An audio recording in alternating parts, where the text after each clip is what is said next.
सासू माँ की नई सहेली। प्रिया किचन में चाय बना रही होती है और सुमन ड्राइंग रूम में बैठकर मजे से टीवी देख रही होती है। तभी दरवाजे की घंटी बजती है। प्रिया, जरा देखना तो कौन आया है। देखती हूँ मम्मी जी। प्रिया दरवाजा खोलती है तो सामने पड़ोस वाली विमला आंटी खड़ी होती है। नमस्ते आंटी जी, कैसी हैं आप? मैं तो बिल्कुल ठीक हूँ बेटा, पर तेरी सास को क्या हुआ है? आजकल कहीं दिखती ही नहीं है। जब देखो तब टीवी के आगे जमी रहती है। अंदर तो आइए आंटी। अरे ओ दीपक की अम्मा, कहाँ हो? अरे विमला, आओ आओ, क्या बात है, बड़े दिन बाद याद आई तुम्हें मेरी। मैं तो हमेशा ही तुम्हें याद करती हूँ, पर तुम ही गायब रहती हो और आजकल तो बाहर भी नहीं आती जाती। तबीयत तो ठीक है ना तुम्हारी? अरे तबीयत को क्या होना है, इस उम्र में तो कुछ ना कुछ लगा ही रहता है। मेरी छोड़ो, तुम ये बताओ कि क्या चल रहा है गली मोहल्ले में। तुम गली मोहल्ले की छोड़ो, चल तो तुम्हारे पड़ोस में रहा है। तुम्हारी नई सहेली आई है। मेरी कौन सी नई सहेली? मैं तो यहाँ बस तुमसे बातचीत कर लेती हूँ या फिर बाजू वाली शर्मा की बहू से दो चार बातें कर लेती हूँ। इसीलिए तो कहा कि तेरी नई सहेली आई है। अब कोई पड़ोस में आया है तो बात तो होनी ही है। कम से कम इसी बहाने हमारा भी एक ग्रुप बन जाएगा। फिर सब मिलकर अपनी बहुओं की शिकायतें किया करेंगे। दोनों हंसने लगते हैं। तभी प्रिया चाय लेकर आती है और सामने टेबल पर रख देती है। दोनों चाय पीती हैं और बातें करते हैं। चलो मैं चलती हूँ, अब कल मिलते हैं। राम राम। अगले दिन प्रिया किचन में कुछ काम कर रही होती है और सुमन आराम से सोफे पर बैठकर मटर छिल रही होती है। तभी डोरबेल बजती है। प्रिया दरवाजा खोलती है तो सामने उनकी नई पड़ोसन खड़ी होती है। जी, आप कौन? मैंने पहचाना नहीं। नमस्ते बेटा, मैं शारदा, आपके बगल वाले घर में अभी 2-4 दिन पहले ही शिफ्ट हुए हैं। ओह अच्छा अच्छा अच्छा, नमस्ते आंटी, अंदर आइए ना आप। देखिए तो मम्मी जी, आज कौन आया है। इतना कहकर प्रिया किचन में चाय बनाने चली जाती है। नई पड़ोसन को घर पे देखकर सुमन थोड़ा हैरान हो जाती है। नमस्ते बहन जी, मैं शारदा, आपकी नई पड़ोसन। अच्छा अच्छा, आप हैं हमारी नई पड़ोसन। आइए आइए, और बताइए कैसी हैं आप? जी बिल्कुल ठीक हूँ। वो दरअसल घर पर छोटी सी पूजा रखवाई थी, बस उसी का प्रसाद देने चली आई। सोचा इसी बहाने नए पड़ोसियों से भी मुलाकात हो जाएगी। ये तो बहुत अच्छा सोचा आपने। सुमन प्रिया को आवाज लगाती है। अरे ओ बहू, जरा चाय पानी का तो आके पूछ लो। ये आजकल की बहुएं भी ना, जब तक बोलो नहीं तब तक कुछ नहीं करेंगी। आई मम्मी जी। प्रिया चाय लेकर आती है। दोनों बैठकर चाय पीती है और खूब सारी बातें करती हैं। अच्छा बहन जी, अब मैं चलती हूँ, फिर मिलते हैं। अब तो आना जाना लगा ही रहेगा। शारदा के जाने के बाद प्रिया किचन से बाहर आती है। क्या बात है मम्मी जी, आप दोनों को देखकर तो लगा ही नहीं कि पहली बार मिल रही हो। आप दोनों तो बिल्कुल बिछड़ी हुई सहेलियों की तरह बातें कर रही थी। अरे जब दो औरतें मिल जाती है ना, तो बातें अपने आप ही निकल आती है। अब तू अपने काम पर ध्यान दे, बातों पे नहीं। ऐसे ही कुछ दिन बीत जाते हैं। अब सुमन और शारदा अच्छी सहेलियां बन गई होती है। दोनों एक साथ मंदिर जाती, मार्केट जाती और कभी कभी तो विमला भी इनके साथ मिलकर खूब हंसी ठिठोली करती।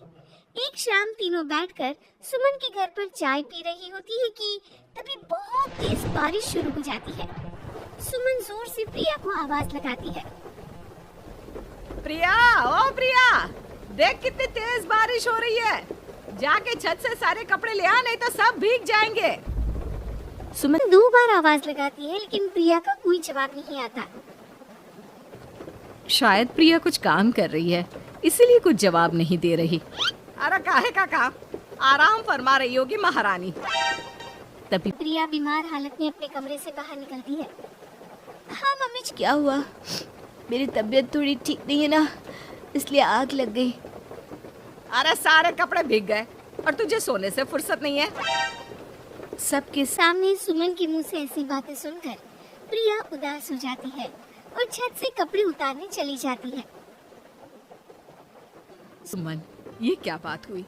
प्रिया ने बताया ना कि उसकी तबीयत ठीक नहीं, इसलिए उसकी आंख लग गई। तुम भी ना खामखा उसे सबके सामने सुना दिया। अरे आप नहीं जानती शारदा जी, कुछ बहुएं ना बहुत आलसी होती है, घर का एक काम नहीं करना चाहती। ऐसा नहीं है सुमन, तुम्हारी बहू तो बहुत प्यारी है, तुम्हारी सारी बात भी तो मानती है। हाँ सुमन, तुम प्रिया के बारे में ऐसा क्यों सोचती हो? मेरी भी दो बहुएं हैं, लेकिन मैं उन्हें अपनी बेटियों की तरह रखती हूँ। आखिर वो भी तो किसी की बेटियां ही है ना।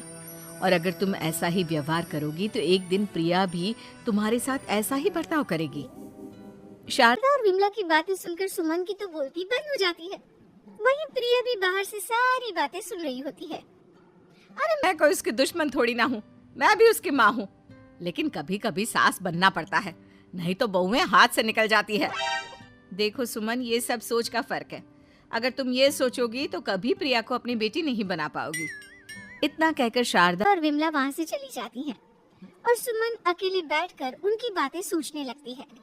अगले दिन प्रिया और दीपक अपने कमरे में बैठकर बात कर रहे होते हैं और सुमन उनके कमरे के बाहर कुछ काम कर रही होती है और उन दोनों की बातें सुन लेती है। दीपक, तुम्हें पता है हमारे पड़ोस में जो शारदा आंटी है ना, बहुत अच्छी हैं। अच्छा, ऐसा क्या हो गया जो तुम्हें वो इतनी अच्छी लगने लग गई? कुछ खास नहीं, बस कल जब मम्मी जी मुझे सबके सामने सुना रही थी तो शारदा आंटी ने मेरा साथ दिया। मैं तो सच में हैरान ही रह गई थी जब उन्होंने मम्मी जी को मुझसे ऐसा बर्ताव करने के लिए मना किया। अच्छा, फिर क्या हुआ? होना क्या था, शारदा आंटी तो मम्मी जी को समझा ही रही थी कि बहू को भी बेटी की तरह ही रखना चाहिए, लेकिन मम्मी जी तो मम्मी जी है ना, उन्हें तो मुझ में हमेशा कमी ही दिखती है। काश मुझे भी शारदा आंटी जैसी सास मिली होती जो मुझे भी अपनी बेटी जैसी समझती। सुमन ये सब सुनकर बहुत उदास हो जाती है और वहाँ से चली जाती है। प्रिया की बातें सुमन के कानों में बार बार गूंज रही थी। उसे बहुत शर्मिंदगी महसूस हो रही थी कि उसने प्रिया के साथ बहुत गलत किया है। अगले दिन सुमन शारदा और विमला को बुलाती है। क्या बात है सुमन, आज तूने ऐसे अचानक क्यों बुलाया? सब ठीक तो है ना? हाँ हाँ, सब ठीक है, तुम दोनों बैठो तो सही। तब तक दीपक और उसके पापा भी आ जाते हैं। प्रिया, तुम भी आ जाओ। क्या हुआ मम्मी जी, आपने बुलाया? हाँ प्रिया बेटा, मैं आज सबके सामने तुमसे माफी मांगना चाहती हूँ। मैंने आज तक तुम्हारे साथ बहुत बुरा व्यवहार किया है, लेकिन तुमने कभी भी मेरे साथ बुरा बर्ताव नहीं किया। मुझे अपनी गलती का एहसास हो गया है, हो सके तो मुझे माफ कर देना। प्रिया अपनी सास की बातें सुनकर हैरान हो जाती है। उसकी आंखों में आंसू आ जाते हैं। प्लीज मम्मी जी, आप मुझसे माफी मत मांगिए, मैं भी आपकी बेटी ही हूँ। वैसे एक थैंक यू तो मेरी नई सहेली को भी बनता है, जिसकी वजह से मुझे मेरी गलती का एहसास हुआ। शारदा बहन, आपका बहुत बहुत शुक्रिया जो आपने मेरी आंखें खोल दी। अरे क्या सुमन, तुम भी ना? तो फिर इसी बात पर चाय और पकोड़े हो जाए। हाँ हाँ, क्यों नहीं।